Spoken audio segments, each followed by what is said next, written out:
Jina langu naitwa Daniel Wangwe, ni daktari katika hospitali ya Platinum hapa Morogoro. Nilitaka niweze kuzungumzia kwa kina, kuna hii habari mpya ambayo imekuja ya vipimo vya UTI ambapo vinapatikana mtaani. Ambapo vipimo mtu anaweza akapima, akaenda kanunua duka la dawa, akajipima mwenyewe nyumbani, akagundua kama na UTI au hana UTI. Hichi kipimo vipi? Kiko vizuri au kiko vipi? Hichi kipimo mara nyingi kwanza vinapatikana na ambapo vinafanya kazi kwa namna ya mtu kuchukua mkojo wake, anadumbukiza pale, alafu kimeeleza kwa makini kwa vizuri kabisa tu kwamba ukiona hivi ni kwamba UTI ipo, ukiona hivi ni kwamba UTI haipo. Kiasi kwamba hata mtu wa kawaida anaweza akasoma, akaelewa, akajua nina UTI au sina UTI. Mimi kama daktari ninapokitazama kile kipimo napojaribu kukichambua kitaalamu, naona kina pande mbili.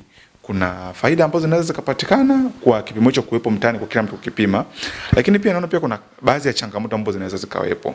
Moja kati ya faida ya kile kipimo, inarahisisha sana mtu kuweza kugundua kama ana UTI au hana. So unajua huko hospitali muda mwingine watu wengi hawapendi kuja au wengine hawaji kabisa, lakini pia inapunguza gharama. Hospitali kuja kunaela kumwona daktari, utakaa muda mrefu foleni. Kwa hiyo inarahisisha uwezekano mtu kugundua UTI, lakini pia kwa gharama nafuu zaidi. Kwa hiyo ninadhani inaweza pia ikapelekea maambukizi ya UTI kupungua. Mtu akifahamu na UTI, anapatiwa matibabu, inakuwa ni rahisi zaidi. Lakini changamoto iliyopo ambayo naona ni ya msingi sana ni ifuatayo. Ya kwanza ni kwenye matibabu. Mtu akishafahamu kwamba nina UTI ndio. Sasa je, najitibu vipi? Hiyo ni issue nyingine kabisa, na mara nyingi kwa uzoefu wangu ukienda kwenye duka la madawa watakupatia dawa muda mwingine ambayo ipo. Inaweza isiwe dawa ambayo iko recommended kabisa. Kwa mfano, kuanzia mwaka 2021 mpaka sasa hivi dawa ambazo ziko recommended na Wizara ya Afya kwa kutibu UTI, zipo dawa tatu kubwa ambazo ndio ziko recommended, na wajawazito pia na dawa yao moja. Sasa ninafikiria watu wote ambao wana madawa wenye duka ya madawa wana uzoefu huu, watu wa mtaani wote wanajua hichi kitu, kiasi kwamba mtu anaweza kupewa dawa yoyote tu, muda mwingine asipone na mwisho wa siku kapelekea usugu wa madawa. Hii ni changamoto ambayo ya kwanza ambayo naiona. Lakini changamoto ya pili ambayo naiona ni kwamba inawezekana kabisa kidaktari mtu akawa na UTI na dalili zote, lakini kipimo kisionyeshe kama na UTI.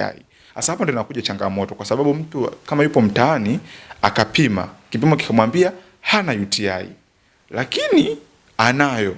Kipimo muda mwingine vipimo hivi vinakuwa sio Mungu, vinakosea pia.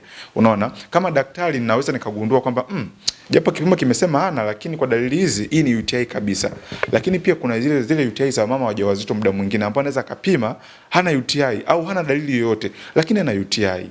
Kwa vipimo hivi vya mtaani kuna walakini, kwa sababu anaweza akapima akaambiwa hana, kumbe anayo.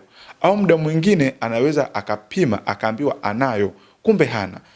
Changamoto kama hizo zinaweza zikatokea kwenye vipimo hivi mbalimbali, hasa hivi vya mtaani. Maana hata vya hospitalini changamoto hizo zinatokea, vya mtaani hivi changamoto inatokea kwa ukubwa zaidi pia. Kwa hiyo naona pia kuna changamoto hiyo, na ndio maana mwisho wa siku tu ni kwamba japo vipimo hivi vipo vinapatikana na mtu anaweza kaenda kujipima, bado pia tunashauri uwezekano wa mtu kama anaweza kuja hospitali kucheki na kukutana na daktari bado ni wa muhimu vile vile.